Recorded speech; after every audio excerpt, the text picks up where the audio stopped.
And what time is it? We've got 1 minute before we start admitting.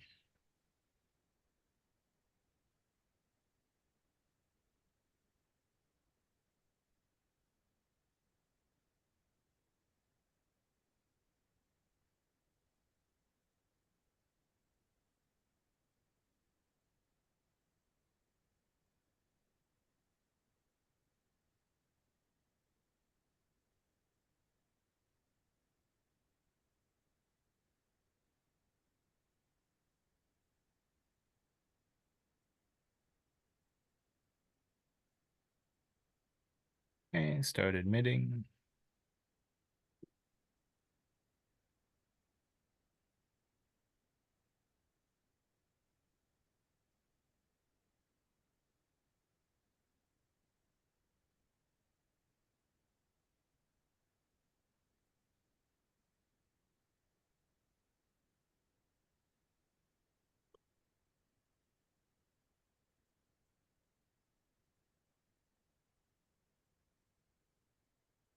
All right, good morning, everybody, to Morning Money Conversations with Steph, Drew, and Ray.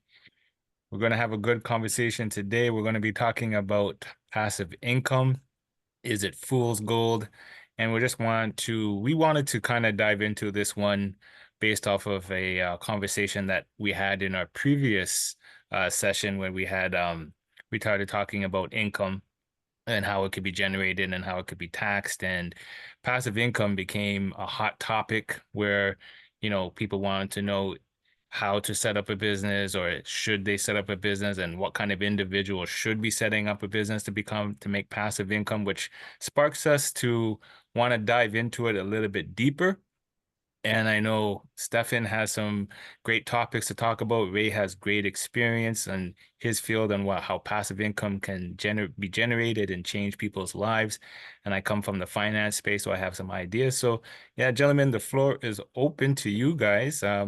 Anything you want to say to our participants and just how excited you are about today's conversation? Yeah, so I'll go Okay. first. I'm very enthusiastic about this conversation. As Andrew mentioned, the last episode, it sparked a great kind of encouragement for everyone discussing what passive income means to them. And I'm looking forward to kind of diving in a little deeper into certain components of passive income and how you can generate passive income in maybe in your respective fields or something that you haven't really considered. Right. Thanks, Steph. Yeah, I think a lot of folks, I mean, the last conversation we had was pretty,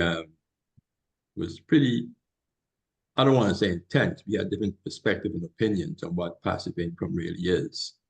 So we decided to have this entire conversation on passive income because, a lot of people speak about net worth. But for me, as an individual, I've always wondered which one is more important, net worth or income. And depends on what your net worth is, or what makes up your net worth. It might not be that easy to generate income from it unless you sell the asset or borrow against it. While having income producing investments, in my opinion, um, makes a lot more sense. So I mean, here we are. We know what passive income is. It's money you earn without much ongoing effort or work, and that's the basic definition of what passive income is. So for members in the audience, this is a very free-flowing conversation. We want you guys to become part of the conversation and share your opinion and perspectives, and ask us questions along the way. We don't have all the answers. We just sharing our lived experiences with you, based on how we've lived and how we've worked with our clients. All three of us are independent consultants. Um, Stefan is a mortgage broker who works mainly with investors and senior clients. Andrew is a insurance advisor, certified life underwriter who works a lot with insurance and investment clients. And I am a retired mortgage broker, mentor, real estate investor, mortgage coach. So we got some background into what we were talking about, but again, as I said, we don't have all the answers. So guys, what is passive income and what do you think it really is and what does it mean to you? Steph, let me hear what you guys say. Yeah, I think in again a snippet of what's on the screen, passive income is something that's earned while you're asleep, but there is an initial effort in the beginning to build to where it becomes passive income, whether it's in having an investment property or starting a blog. There's always an initial effort in the beginning in the starting course. Eventually, it kind of weeds off into little to no effort. And again, on the screen there's a couple examples of that. And being a mortgage agent, I'm going to throw in rental properties because that's what we focus on. Um, so in terms of rental properties, it can be, of course, renting your entire principal residence. I mean, sorry, not your principal residence. Sorry, a rental property, whether there's a vacation home. You can rent a room. Um, so that's a way of getting passive income. Of course, you have to manage it and manage the property, but eventually it takes a course where it pays you, passively an income from the rental property. As Well, well, the I question mentioned. is though, Steph, is that really passive income? That's what we were talking about last time. Mhm. If you've got to put effort into managing tenants and having a lease and doing maintenance and repainting this place every time a tenant moves out, there's a lot of active management involved in that process. I mean, if you shift it to a management company and you sit back, and spend your time on the beach somewhere in Hawaii or Turks and Caicos, then that's true passive. But if you are actively managing the tenant process, can we really call that passive income? Yeah, that's a great question to unload that. Yes, so you have a property manager that kind of offsets a lot of the individuals managing, managing the tenant and everything like that. But I still believe in the core essence, if you go to the definition of passive income, um, rental properties are kind of is a gateway, even though you are managing it, it does occur passive income to you as an investor. But on the other side of the fence, where you do have to, something may occur with a rental property where you have to be, you know, fix something. If something breaks, you have to be there physically. But when a property manager does step in, it kind of resolves those situations for you. But that's another method of um, collecting passive income without putting too much effort. But I think going back to the slide before, the definition, passive income does require some type of effort in the beginning until it kind of free flows in a cash flow situation. Muted. Yeah. Yeah. What do you think, Andrew? Like, what's your take, on the rental property being categorized or income being categorized as passive income, particularly if you're involved in ongoing maintenance and tenant management? For me, it And I doesn't. think For me, it doesn't meet the definition of passive income because when I look at some of the misconceptions about passive income and some of the unrealistic expectations that kind of people have around it, some of the common ones is it completely effortless? Now, we all know that passive income is a great revenue stream, but it requires work, um, especially when it comes down to a rental property opportunity. Secondly, can you get rich quickly from it? Well, you can't with rental properties. It's usually going to take time, over years and possibly decades for that property, for the rental part of that to actually make you rich and comfortable. And the third part, you don't need much capital to get started. Well, with rental properties, you do need a lot of capital to get it started going. And then is it truly passive forever? So yes, that one, it meets that definition. Like as long as you own the property, that rental income can be passive, but it's hard for me to agree 100% that rental income is a passive income stream because like you said, the ongoing management of it, not only with the tenants, not only with rules and regulations being changed, not only with just upkeep of the property, it's hard for me to accept that as a passive income stream. So somebody who spent all of their professional consulting career in the insurance investment sector, um, what would you consider? Going back to the slide here, you have rental property, stock dividend, online courses. Mhm. What would you think is a good source of passive income? For me, I'm looking at something that low barrier to entry, doesn't take a large capital upfront cost. So for me, using either your skill set or knowledge to start off with, I think is the easiest and makes sense for a lot of people to start if they're interested in making some type of side income that's going to be passive. So what I mean by that is courses online sold. Yes, it takes upfront work, but the upkeep for that, once you've already created it, is very, very minimal. Dividends, I like stock dividends, but again, that requires capital to make that a passive income stream down the line. So I like things that if you have to put in energy, the energy is in the front end, uploaded, and then tails off to very nil on the back end. And if you're going to have to use capital, then I'd rather it be something that is a low barrier to entry, like the stock dividends. So you said that real estate has a high cost of entry. Mm-hmm. And I agree to some extent. But I mean, in most places, you can still buy an income generating property where you live in part and generate income from another part with very little money. I mean, in most of Canada, it's probably between 5 and 10%. And then in the US, it's probably as low as 3% in some cases, and probably But zero. how much effort is involved in doing it? The money could be smaller, yes, but how much effort? Now you have to have somebody in the property that you're living. You may have to change certain things around, like parking. Like as far as the effort that is put into that to make that money. Let's just say you're making an extra $500 a month Mm. or $1,000, but it means that you have to share your laundry or you have to move your car around or have to do extra things in your everyday living. Is it worth it in the end? So then, Steph, what we're saying then, it really is fool's gold.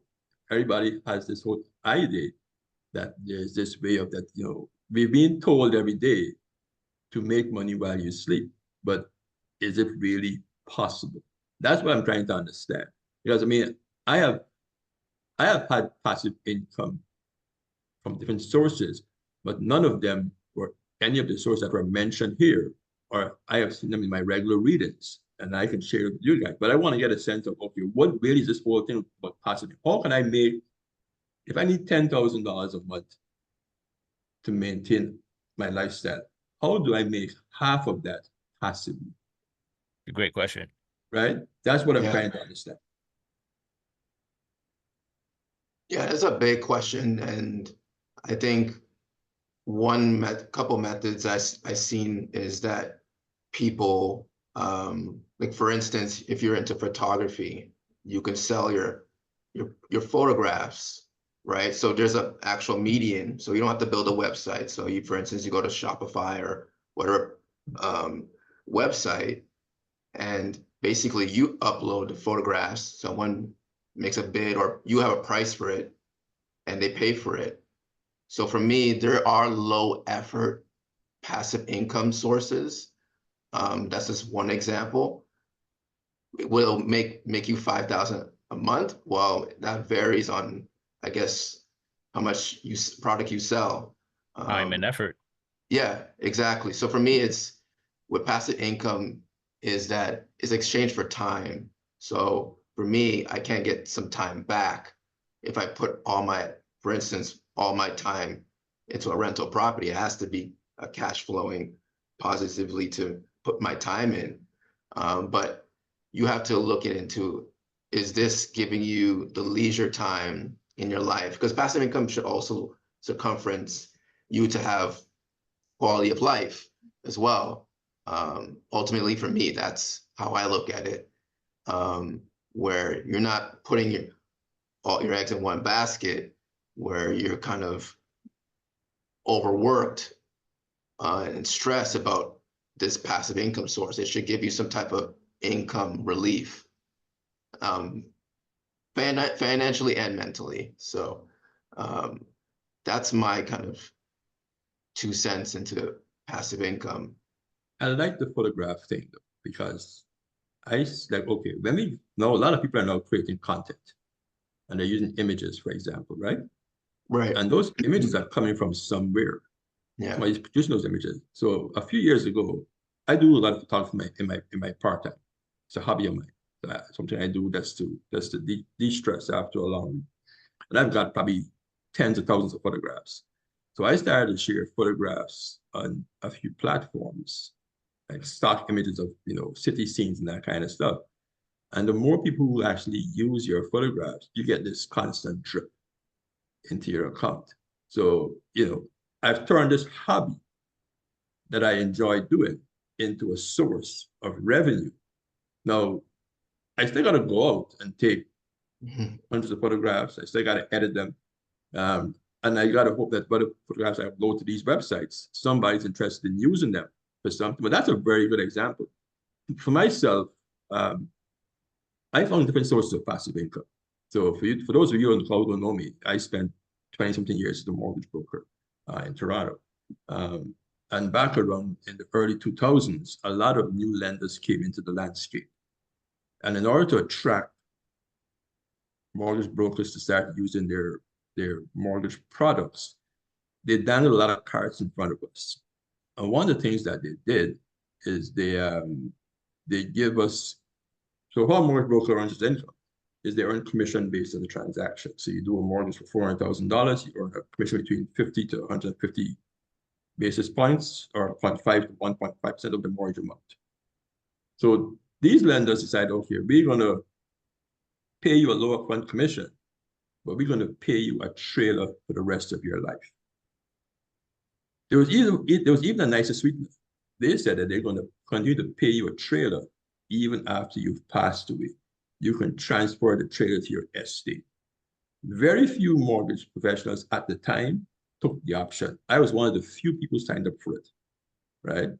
And fast forward today, I have managed to transfer that entire pool of trailer business to Stefan, who has taken over the mortgage business. Now, that to me is real passive income. Now, there's a trade-off, right? I can either take my money all at once and pay a higher amount of income tax. I have a higher income, right? So I'm paying more money out to, the CRA or the IRS.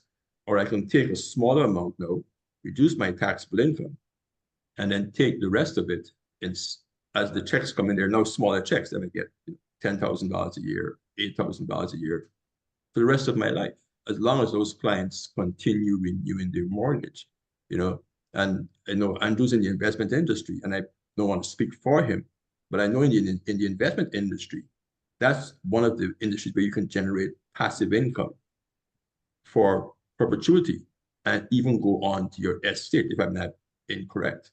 So those to me are real ways of earning passive income. The other thing a lot of people don't understand is credit cards. And I think we had a convo about this a few days ago, where there are credit cards out there that pay you cash back, air miles, travel miles, and all that kind of stuff. Now, using a credit card is a science, and we're going to do a whole segment on this in the near future about managing credit cards and your credit. But most people don't use credit cards properly. Most people tend to use credit cards and carry a balance. They don't use the credit card to their real advantage. Now, if you use a credit card properly, where you're basically using it to run your business or your home and paying off your balance in full at the end of the month, and you choose the right credit card, not making a credit card decision based on what the annual fee is, but what the benefits are, you can find yourself traveling for free, right? Getting groceries for free, or having cash being deposited into your credit account or your bank account at the end of the month. Now, how many people, even on this call, have a credit card that allows them any kind of benefit? Or did they make their credit card choice decision just based on the annual fee only, or the fact that it's a no-fee credit card? Because no-fee credit cards come with no benefits, other than perhaps an interest rate benefit if you carry a balance. But if you aren't carrying a balance on that credit card, right, then are you concerned about the interest rate, or are you concerned about what benefits I get, passive income or passive spendable benefits that I get? And I wonder what you guys' thoughts are about that, and what the audience thoughts are. Andrew, I'll let you take the floor with that one first. Yeah, just to dial it back a little bit in regards, well, let's just stay on the credit card option for a second.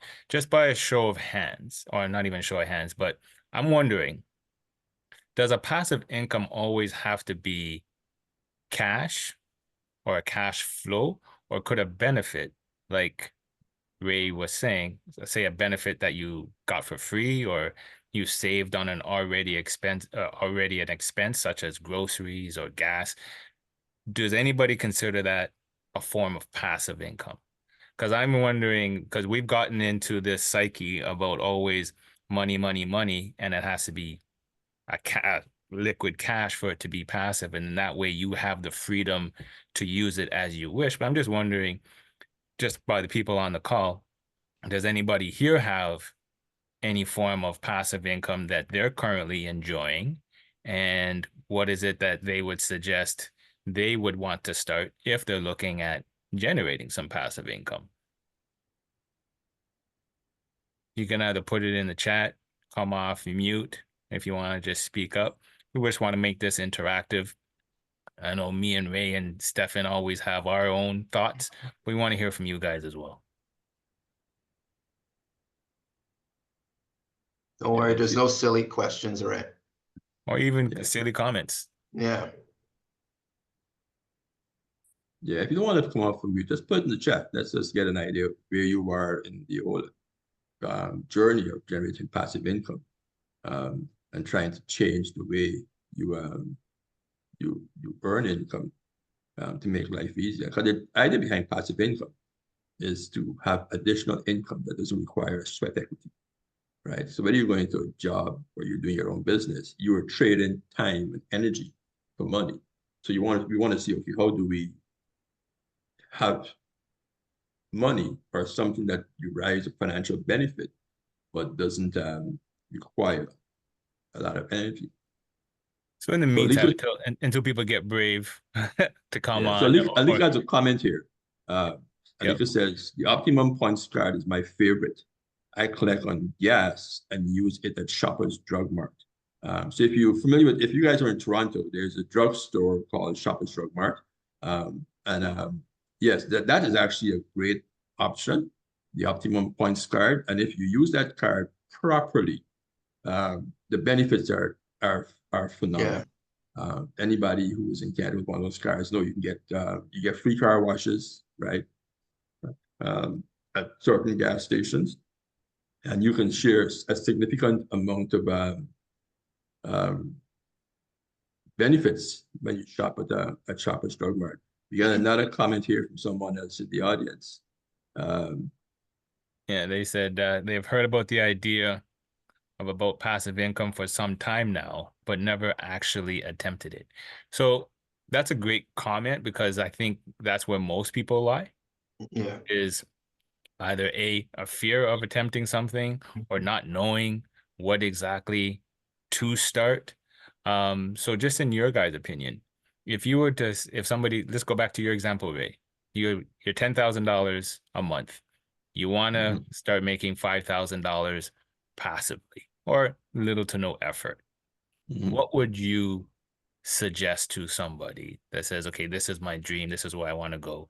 What are some of the options that you would suggest for them to look at? Well, I mean, you have to start with the point of what are you investing? So are you investing time only, or are you going to invest money? Or do you have a product that you've already created that you can now put on some platform and have the vending of it be automated? So you're not actually dealing with a bricks and mortar store. You're not hiring staff. You're not managing inventory. So I think you have to basically figure out what value do I bring to the equation to now generate passive income. For myself, it was my financial knowledge, and I figured out how to monetize it, both actively and passively, right? So, I mean, you start writing blogs and you put your content up on certain websites and you earn revenue based on clicks. You develop an online Google profile again, and you share content. Because, I mean, in today's environment, in the last 20 years, many of us are spending a lot of hours per day online doing stuff. So we're reading other people's content. And if you look at, I think you click an article, there's a Money Sense or the Washington Post or any magazine, what you will see on those things, ads pop up as you read, right? So these large companies are selling ads to these online magazines. So if you become a content provider, right? As you've written, you've written 100 articles, you've got a column with all of there. The effort is writing the articles, but no, the passive income is the click-throughs. So Right? if I understand you correctly, you're saying for that individual to take their skill set or knowledge that they Yes, currently and, know and monetize it. and monetize it. Okay. Yeah, and you have to start. So Yeah, go ahead. Go ahead. yeah, I go just ahead, had a Stef. question for Stefan. Yeah, so kind of just piggyback off what my dad was saying. I think importantly, you should recognize the skill sets that you have, and sometimes it's right in front of you, like my dad was mentioning about the magazine publications, things that we do day to day. If you find something, whether it's vintage watches or you're into cars, you can kind of start a whole community where you kind of start a blog and you have a subscription base. So that's how people earn money, and ads. Eventually you get there, but let's start with the subscription base, $12. And you have different tiers, right? Maybe you have the basic, intermediate, and then the expert, where you get all the perks, right? So in today's world, I think in the digital space, and I used an example before in the previous episode with my brother, using YouTube as kind of the cornerstone to get drips of income from his content that he created. Whether in his respective field, it was web design, graphic design. So for him, he created tutorials. So he used one of his skill sets and transfer it into a medium where it's YouTube. Millions and billions of people use every day to get that income regularly. So I think to Jedediah, and I can see that you're a guy around my age, that you should kind of look at what you do day to day. And if you find yourself relatively good at, you should kind of see how you can jumpstart it to a median where it's YouTube, Shopify, just to name a few, to sell a service or a product. And that's a method of getting passive income. And eventually there's initial work in the beginning because you have to develop an audience. It takes some time, but eventually you hit that mark where you're in your sleep and you wake up and you see that you got some money in your account. So that's my thoughts to Jedediah.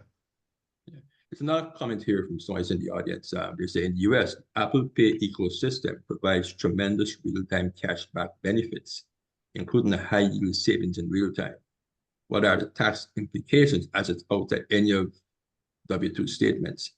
But none of us here are accountants, so we don't want to give you any tax advice on that. But I mean, I could investigate what the tax implications are. I mean, any income you earn from any source, whether it's active employment or active business or it's passive income, has to be reported to respective tax authorities. So whether you're receiving dividend income from a stock portfolio or are you receiving passive rental income, you've got to report that income. If you don't report the income, it becomes tax avoidance or tax evasion. But we had an experience many years ago, and I'm not sure if Steph remembers this, but a client of ours who was a military vet from another country. He was an immigrant to Canada. And what he did was actually had a very interesting model. If you guys are familiar with the concept of Uber, how Uber works, Uber is basically an online platform that allows people to rent cars or sort of like a taxi service. But he didn't actually drive Uber himself. He found young immigrants to Canada who had little or no credit, who couldn't get a car loan or a credit card, and who couldn't find a proper job. And he basically financed the car for them, managed the entire Uber process, and had them driving these cars while he received a percentage of the revenue. And I thought it was genius. I mean, the guy had about 15 people on the road doing that, right? And he was home. So he had all these car loans, or he bought them cash in some cases. And he basically managed his entire, he had like a whole taxi company under the Uber umbrella, right? Excuse me. And when he explained to me this process, I'm like, man, this stuff is real. Now, that to me is what I was talking about. That's how you're using your intellectual knowledge. You find a pool of people, right, who need something, and you figure out a way how to monetize it.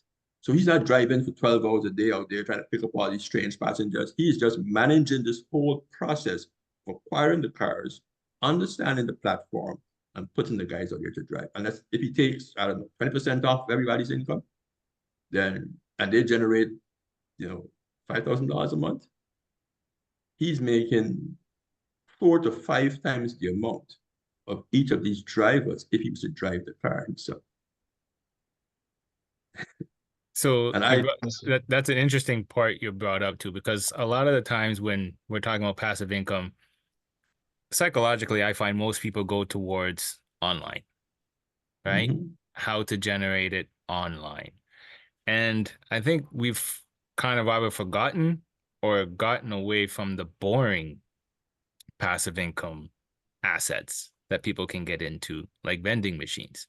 Vending machines used to be all the rage. Now, me myself, I can't remember the last time I bought something from a vending machine, but there's a lot of people that don't want to put stuck in the airport stuck in the airport anytime recently, you're pretty sure I would have used a vending machine, because every single airport has them, and they sell everything from headphones to cell phone cases to USB chargers. So they've evolved. So that's evolved as well. Yeah. So just going back to Stefan, a lot of people don't want to put their knowledge online, or they don't want themselves to be front and center of either writing the article. Like, some people just want to kind of just stay in the background, be the person not involved in actually putting out the product. So what are some boring ones that people can get into to kind of generate a passive income stream that either takes a small little bit of capital, like $2,000 or smaller than that? Or what are some of the ones that you can come up with that you think would be a good passive income stream?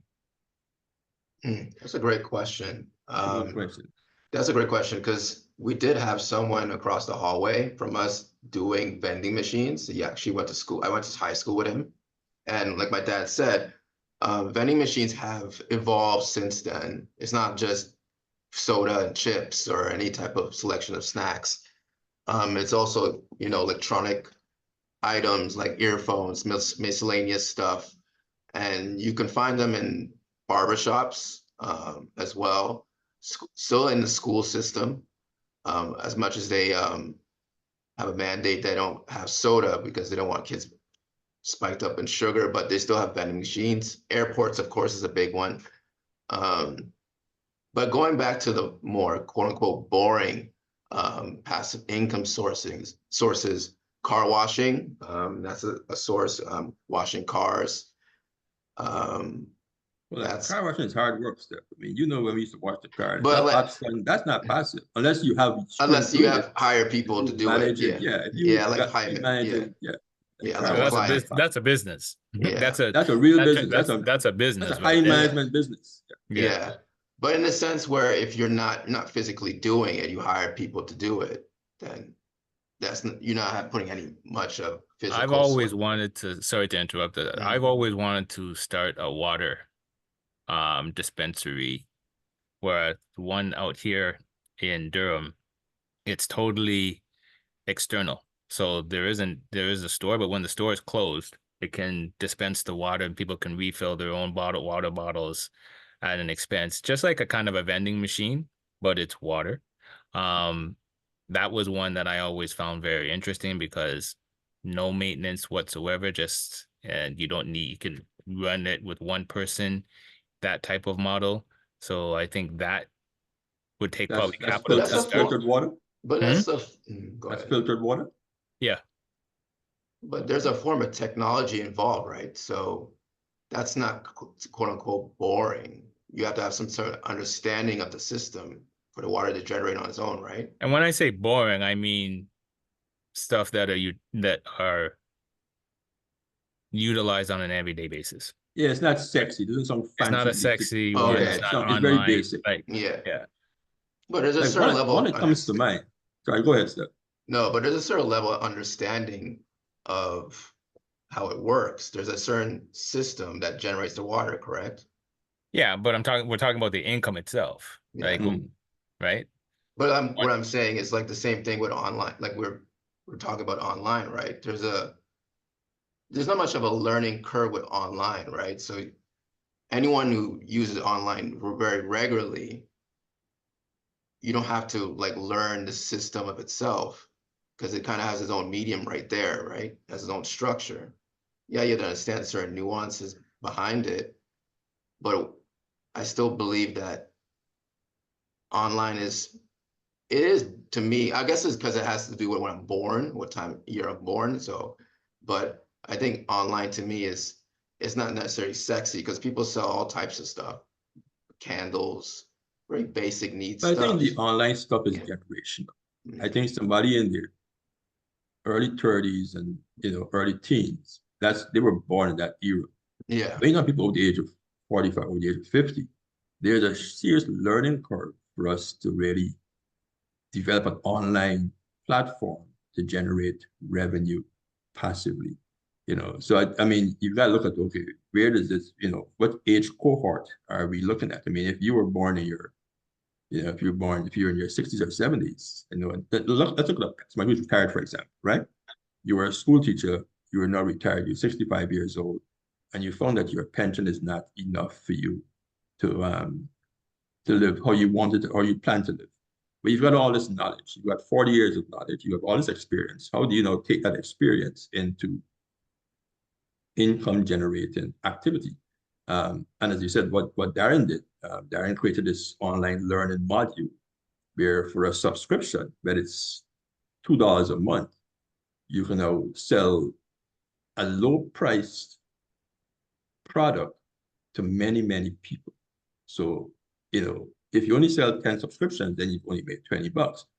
But if you sell 100,000 subscriptions, you've now made $200,000, right? So the key is to create the platform that allows you to get to as many people as possible. I was talking to a colleague a few months ago. He's building a software platform, and he was talking about subscriptions. We were comparing what he was doing to Canva, and I he wanted to price the product in double digits, and I said, why don't you price the product at probably $1.95 and try and get it on the African continent, right? You've got probably 2 billion people on that continent. 75 of them use a smartphone. So if you get into that market, right, because they're hungry for the technology Yeah. at a very low cost. So you bring your cost down below your other competitors, but you only target the African continent. And he thought it was genius. That way you can scale this business from, a few $1,000,000 to billions of dollars. But what I want to do, I want to dial back to something that happened a few years ago. When we first entered the digital banking, only the banks had banking machines, ATM machines, automated teller machines. So if if you were when you want to get a withdrawal, you had to find the bank that you banked with. And if you banked with a bank you didn't bank with, the charges were astronomical. They charge you $5 to take out $20 out of your account and that sort of stuff. And then these companies popped up that starts to sell you ATM machines. So you and I can go out and buy our own ATM machine and put it in a gas station or the casino. And every time that person withdrew money from the machine, right? As the licensee of that particular ATM machine, we got income. And I remember I had a colleague probably 2001 who was behind me to get involved in this ATM business with him. And I was reluctant to do it, right? In hindsight, I should have done it because this guy he got into the game early. So he had about 25 of these machines. It wasn't popular. It took a lot of time to generate usage. But fast forward 5 years, people use these machines right now without even checking. Everybody uses them, right? And every time somebody puts their bank card in there, it takes out $20. He makes $2, right? That is real passive income. But there was an effort involved initially, right? He was in the streets, pounding the pavement, trying to find locations that made sense. And for him, I don't want to say lucky. He got into the casinos because the casinos is one place where people always need money. Because they're going there and they're playing the slot machines. You go there, $100 in your pocket, you run out of cash, you head to the machine. And they don't care whether the charge for the machine is $5 or $10. They need to get that $100 out of the machine. And he had about probably 20 machines just in casinos in Ontario only. So, but let's hear what else the audience got in terms of passive income. Like, what would you, based on where you are in your journey, how would you create that monthly drip, annual drip that allows you to have lifestyle money? That's what we got to call it. We got to call it lifestyle money, not passive income, right? Lifestyle money to enjoy the things you want to enjoy. And that's a great question, Ray, because even then, I think you want to piggyback on how would you use that money? Man. Right? Like, would you just would you put it into just your regular day living, or would you enjoy it a certain way, knowing that it was passive? Well, it depends on your circumstances. I mean, some people want to supplement. If you retired, for example, and like for people who work as consultants, right? Many of us who work as independent consultants or had our own business, our government pensions are probably very, very minimal, right? So if you don't build your own portfolio, whether it's an investment portfolio with stocks and bonds and that kind of stuff, or have a real estate portfolio, when you get into retirement, you can find yourself, not having enough money to enjoy the life you want, because there's this fallacy that when you retire, you don't need money as much as when you're working. And that is definitely not true, because I look at retirement as one continuous vacation. If you retire at 65 years old and you want to live into your 80s, you got a 20-year vacation. And most people, I would think, spend a lot of money when they're on vacation as opposed to when they're working, because you're doing stuff that, you wouldn't normally, you have all this free time, right? So I think it depends on where you are in your journey would determine whether the income is for part of your active living, meeting your day-to-day expenses, or just lifestyle stuff where you're, helping if you've got grandkids or you just want to enjoy the theater or something else. I mean, I don't know. I mean, there's folks here, I mean, if you guys had to have an extra $1,000 a month that you didn't work for actively, what would you spend that money on? Let's put a question out to the audience. We've got about 10 or 12 people in the call here with us. Let's see what their opinion is.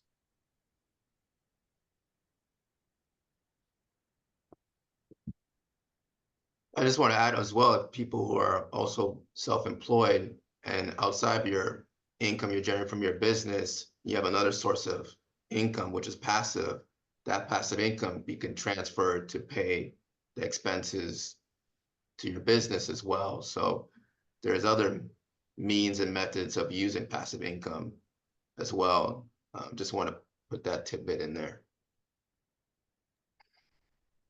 Sorry, can you hear me?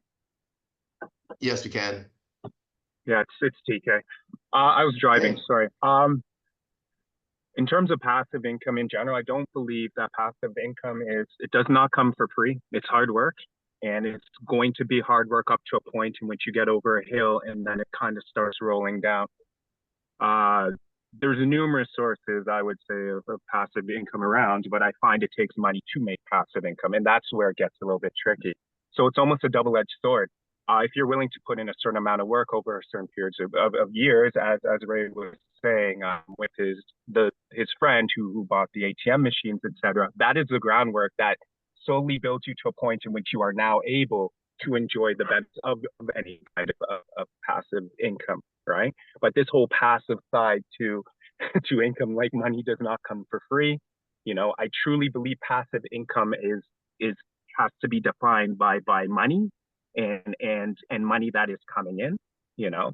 And most people with their passive income in general, like have real estate, any money that comes in goes to something else. So that passive income helps ease, like, say, the expenses on, say, another property, or affords another vacation and things like that. But there's constantly expenses coming at you throughout your whole life. That's the way it's going to be. So the best thing for us in general, what we try and do is trying to accumulate as much cash as possible and then put it to something that is tangible. I'm a true believer in the real estate side to passive income for more long-term results. The other thing I was thinking about was, yes, I know no one's talked about it today, but moving into this world in which everyone's like, okay, well, now are we into AI, etc.? There's a bunch of companies right now that need help based on helping transition from where they are now to this new world. And it's very simple microservices that can make you a lot of money. And you don't even have to do the work. But once again, you may have to take some courses to understand how to implement certain modes of AI on the back end of these companies that need help. And you're good. And that is a source of passive income where you're not having to do the grunt work of the code, et cetera. You just have to know how to make these channels move. That's a great point, TK.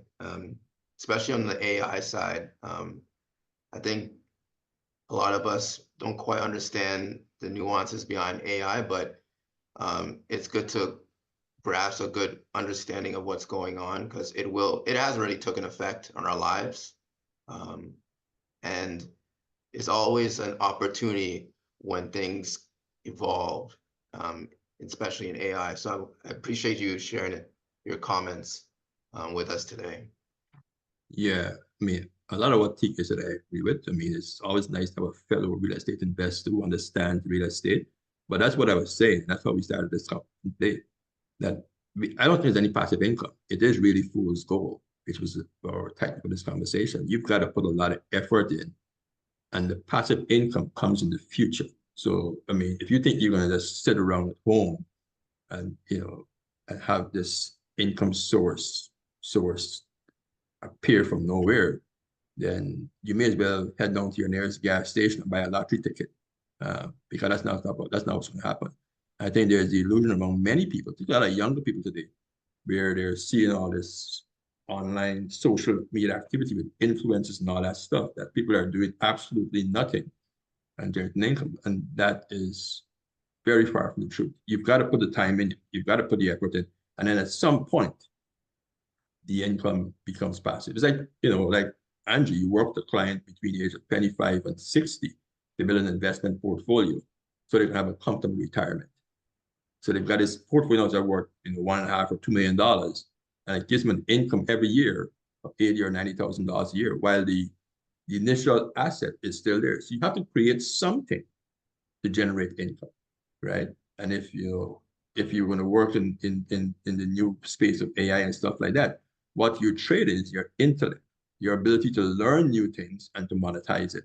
If you're a real estate investor, you have the ability to choose certain markets, understand real estate, how to look at the property, okay, is this property worth investing? Is it going to appreciate or is it going to cash flow? Because with real estate, there are two things. There's appreciation and value, there's cash flow. Not all properties give both. In some cities, they're appreciation cities where the cash flow is not there, but they appreciate. While in some cities, there's no appreciation, but there's cash flow. So you have to spend the time analyzing those markets to understand that. So whatever you do, whether you're creating a graphics program like Darren did and getting that drip, or you're doing the back-end stuff for AI application, or you're building an investment portfolio, you've got to invest a lot of time and a lot of effort and really get a lot of knowledge, to have that successful passive income and that drip. So it really is not really passive, anyhow you look at it. I totally agree. And you made a valid point about social media and its disguise of these influencers and people who are earning millions of dollars, but they're in the back end working hard to generate that income. Yes, they have some celebrityness towards it, but there's some type of effort involved in that. I don't want our audience to be misguided by, the social media platforms, and there is hard work involved towards it to reach that goal where you don't have to work as hard an initial starting point. So I think just to kind of end it off, Andrew, if you have any final kind of thoughts, comments. No, I just want to say this was a great eye-opening conversation for me, and I hope everybody who has taken the time out of their day today to be a part of this conversation. You know, passive income, I think it just got me making sure to make the difference between passive income and secondary income. Right? Secondary income sometimes it could be a lot more work and we're okay to putting in that work, whereas passive income, people tend to not want to put as much work to generate that passive income. So great eye-opening conversation for me. Thank you for being a part of it. And looking forward to our next conversation. Thanks a lot, guys. Really appreciate spending the time with us this morning. I think we got one final comment here. Let's see what this person has to say. Oh, that's from one of our listeners. Thanks for the information. Thanks a lot, Kamina. Thanks for taking time to join us. We are forming a community where we want to have conversations with people like yourselves. So you can join us and you can follow us or join the conversation with us on Facebook or YouTube or Instagram. Morning Money Conversations. Just type that in the search bar on any social media platform. With Stef and Drew or Morning Money Conversations, and then just follow us on Facebook or Instagram. We do these conversations every second Wednesday. The topics are usually aren't the word random, they're actually more spontaneous. And let me define spontaneous for you guys who are listening. You can afford to be spontaneous when you're prepared, right? It doesn't mean spontaneity and randomness. Randomness is when you're not prepared. But spontaneousness is when you're actually prepared. You are equipped with all the tools. You can do stuff in a spontaneous manner. Like take a road trip, right? It means you've got money, you've got a car that's working really well, and you've got gas in your tank. That's a spontaneous road trip. If you don't have gas in your tank and your tires are not very good, take a road trip. That is random. Okay, you will run into a problem. You know what I mean? But anyway, guys. At your own risk. At your own risk, Anyway, guys. Thank you very much, TK, and all the other participants who made their comments, Alika, Kamina, and Jedediah. Thank you so much for your comments. We really appreciate it. You make the conversation. And we will see you the second Wednesday in, where are we? October? November. November. So by then, the Canadians will have celebrated Thanksgiving, and the Americans will be preparing for Thanksgiving. So for the Canadians who are celebrating Thanksgiving, Monday, next week, Monday. Happy Thanksgiving to all the Canadians. And, when we come back in November, then we wish the Americans happy Thanksgiving, right? Thanks a lot, guys. Have a great day and do stay safe. Thank you, everyone. Stay safe.